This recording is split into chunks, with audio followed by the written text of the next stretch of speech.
Yeah, I'm Danny Kuehn, and I'm an actor and writer. Probably Actor just and writer. creative. All right, everyone. So I'm here with Danny Kuehn. He's an actor, writer, and creative. How you doing, Danny? I'm doing well. How about yourself? Nice, man. I'm doing great. It's great to be able to talk with you today.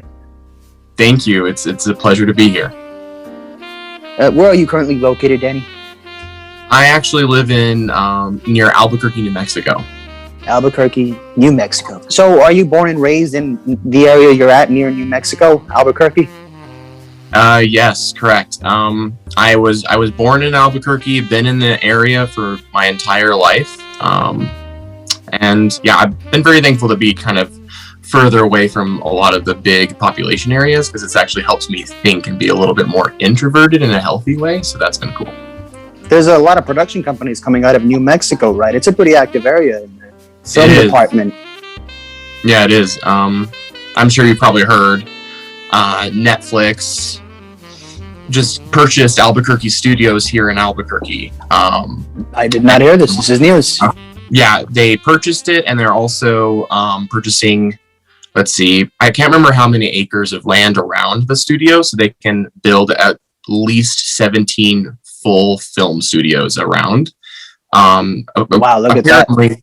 Yeah, apparently it's supposed to be like the production hub of North America is going to be here in Albuquerque for Netflix. So, why do you think that is? Is it the available space? Is it the opportunities? What do you think it is? I think it's a combination of things, to be honest. I think like the tax incentives, I think is probably the number one reason, to be completely honest. But other than that, I think it's just a diverse state. Yes, it's pretty arid and it can be dry. That being said, it has very similar terrain and climate to California, and to a certain extent. Of course, we actually have winter and things like that. We don't have an ocean, but it has enough flexibility that I think filmmakers are looking for. Now, you're an actor, you're an all-around creative artist. Now, right now for artists, it's been pretty interesting that we've just been sort of cooped up and having to work on the crafts and stay as busy as possible and as available from the online perspective, right? The only way to be available has been through social media and through YouTube, I suppose. How have you, moving forward with the quarantine, developed your crafts? What were you doing for the quarantine that kept you moving forward and kept you busy? Well, like everybody else, it's been really incredibly slow. But I think one thing I did get to do, this was all during the quarantine, was I met a author. Her name's Jennifer Mindking, and she has a series called the Loki of Midgard series.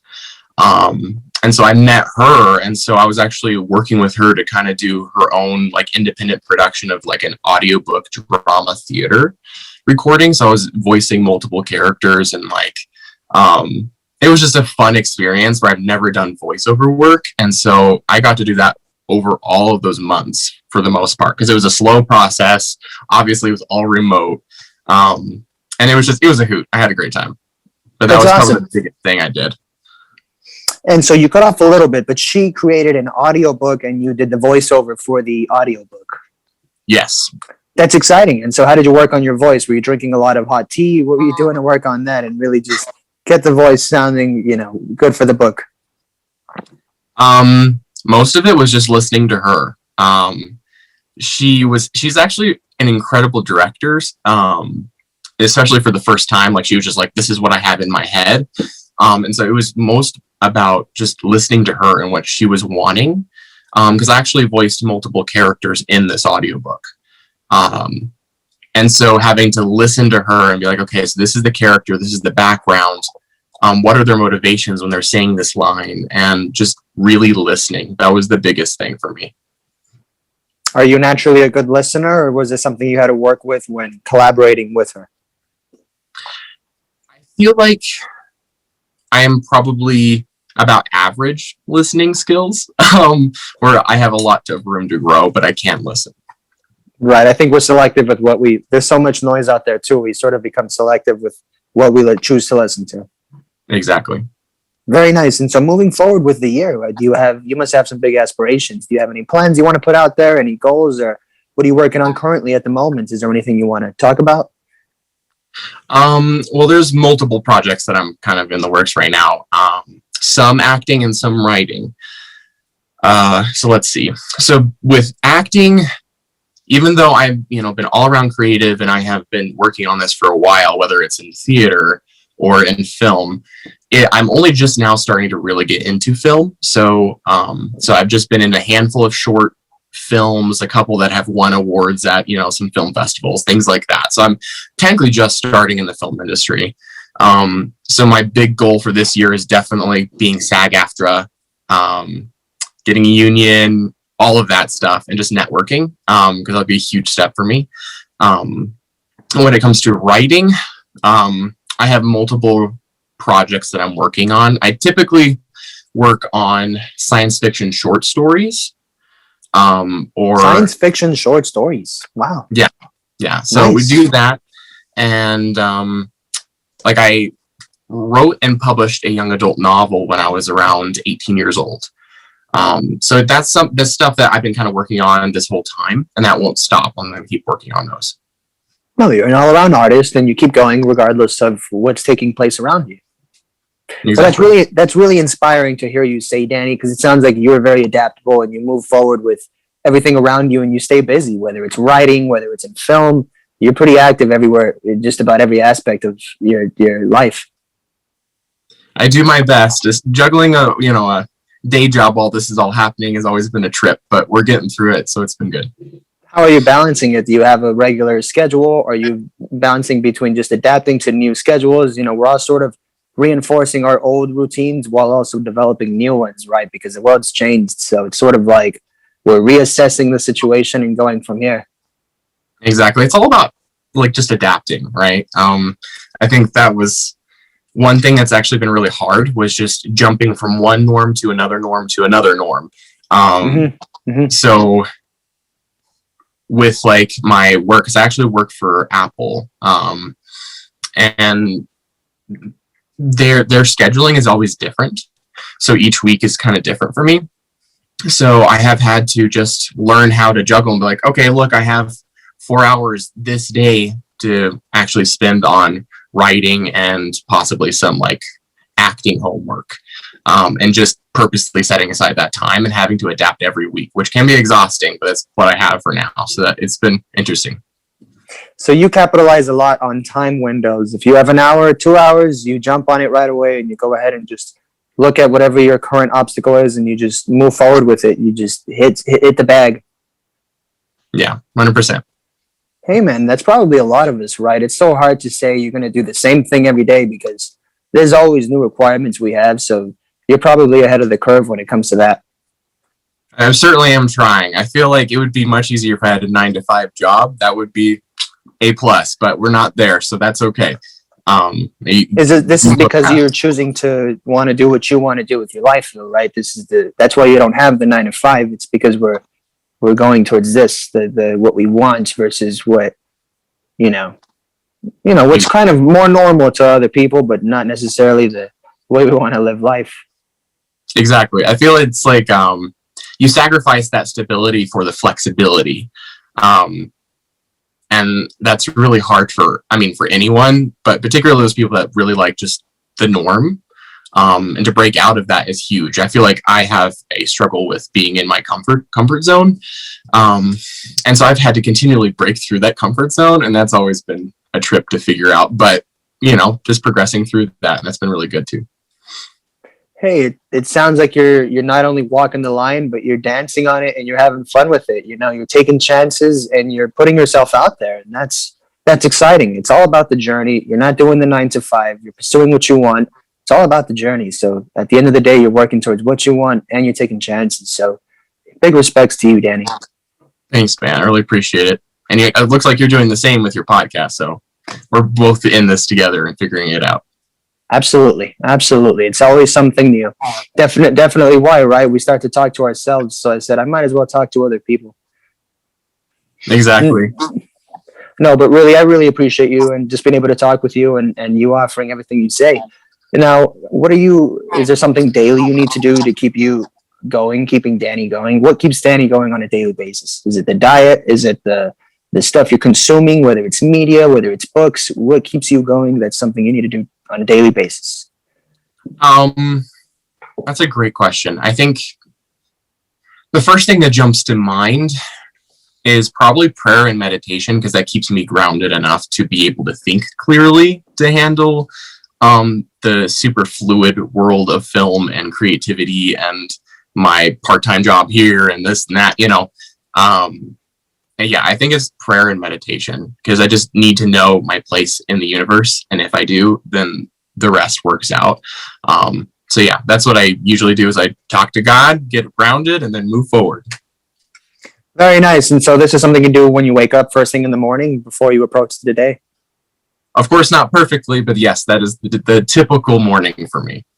In some ways, you don't need to do anything specific, right? It's just you doing that sort of reflection and prayer in whatever form you can to assess the day. Exactly. It's, doing a devotion, reading the Bible, doing something basic, simple, 5-10 minutes of just breathing and thinking and praying. And then I feel so much better, and I feel empowered to be like, okay, I know my place and I am a strong individual. I can do this, instead of just listening to my insecurities.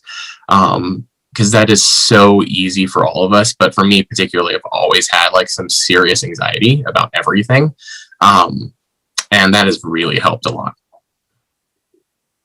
Meditation, prayer, and just doing these things, surrendering yourself to the universe and just saying, I'm here and exactly. ready to go. Exactly. Very nice, Danny. Well, once again, you have lots of projects taking place, so it's like we could really talk about so many topics. What's the ideal outcome for you in terms of your life and career? You do writing, you do films. Would you want to be a filmmaker yourself and direct your own work? Mm-hmm. What would the ideal situation look like for you at the end of the day? That's a great question. It's interesting. Actually, this is something I've come to grips with recently. Thinking about the big picture and reaching goals. And at first I was like, oh, I'm an actor, so I need to just like over obsess and focus on acting opportunities and like networking and just like, I don't know, just having a panic vice grip on acting. And then I did the same thing. I swung and I was like, okay, maybe I'm not, I shouldn't focus on acting too much. Let's just focus on writing, because maybe that has more career future potential. And so I would focus on that. And then, and so I would make progress on both sides of these things, but then I wouldn't make as much progress as I wanted. And I would like make my entire identity off of one or the other. And it finally hit me the other day when I realized I'm bigger than both. And that you're neither? Yeah, because I'm neither, and then I'm also both. And that is okay. I can be so much more than just an actor. I can be so much more than a writer. I'm also a brother. I'm also, a friend. I am all of these different things. And to say that I'm just one of those things limits me. You're ever evolving. Exactly. And so now I'm like, okay, yes, I'm an actor. Yes, I'm a writer. Yes, I'm all these things. But ultimately, I'm a storyteller. And whatever form that takes. And so thinking of the future and brainstorming what I want to do going forward, I'm just keeping my options open, and I'm working on the projects I have, like acting, building my social media presence, and continuing to write and be disciplined in that, which of course is hit or miss. I'm not perfect like anybody else, right? So I'm going to have those misses and those weeks where just nothing happens, right? But you just keep picking at it. And we need the freedom to fail. Exactly. And that's another thing that I had such a struggle with, is I had this fear of failure. Like if you fail, you're done. Mm-hmm. And that's not true. My mom used to say to me, mistakes are opportunities to learn. And it never actually hit me until recently. So I'm praying about it and seeing what I want with the future. I would love to, be in like major films, be acting. I would love to be in the writing process. I would love to learn how to direct and produce, but that's far in the future, and I'm just taking it one step at a time. One step at a time. That's all we can do, right? One brick to build that big house. Exactly.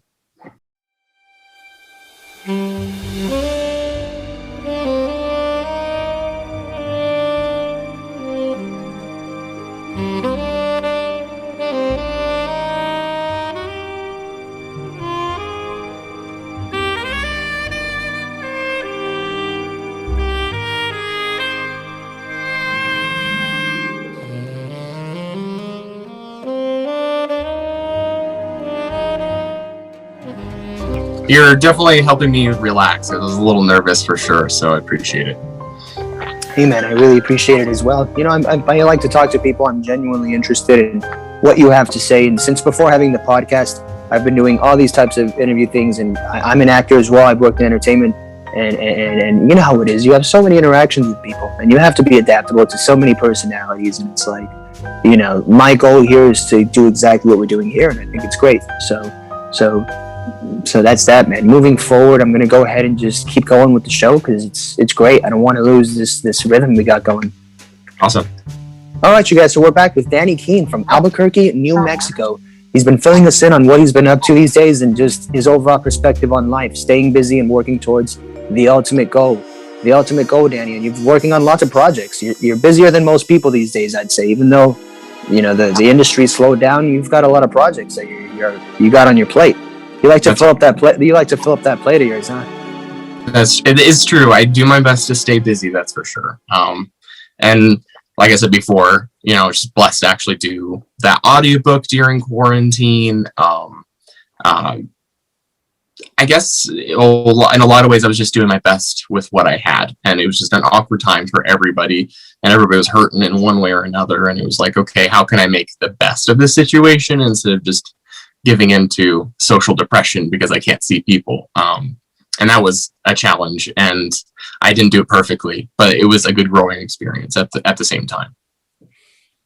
Yeah, it was not something anybody was fully prepared for. So I don't think you can sort of say, why did I not respond in the most ideal way, right? At the end of the day, we have to move forward, not live in the past, not live in past versions of ourselves, because like we were saying before, we're ever evolving. So I think it's only limiting yourself to sort of get stuck in something that you didn't really act upon in the past. I think it's better to look back at what you did and just say, hey, that happened. What can I do to move forward in a more, you know, viable way? Exactly. Yeah, it's giving yourself grace. I feel like most of us, especially in this modern age, like we're just like, just go, go, go, go. And then we fail to realize that the journey is, I don't know, something that I've learned about this is like just that, like for fitness, for instance, this is something on the side, but for fitness, I would like get so self-conscious and I'm like, oh gosh, I can't run, you know, X, Y, and Z miles, and I can't do this. And I would be so self-conscious, the fact that I was like panting and dying because my lungs are burning, right? And be like, you know what? I don't care what other people think. I just want to beat my personal best this time. And not compare myself with anybody else. And that was the same thing with quarantine, where I was like, okay, well, I can't do the same thing that I normally would. I can't, you know, there's like Taylor Swift here, right? Where she's like so amazing at writing all these albums, right? During quarantine. I'm like, gosh, well, I didn't do that. Like, you know. How many albums did she release over the quarantine? So much material. 2 or 3? I think 2. I've lost track. And now she's like re-recording her old albums, which I'm excited for. This was because somebody kept all of her work, right? Her previous, somebody she previously worked with kept all of her material and tried to sell it to her for a price she was absurdly provided. And so he sold it off, right? Is this sort of what happened? As far as I can tell, I am not privy with all the details, but it has something to do with like the sales rights.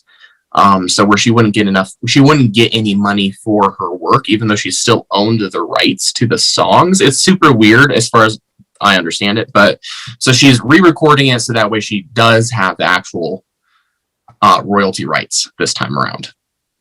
But you see that. Sorry, go ahead, man. You go ahead. I'm sorry for interrupting. No, you're good. You see that, and then like just her being so hyper productive, and then you're like, oh gosh, what do I do? And I had to come to that perspective of like, no, I'm just going to do my best that I can with me.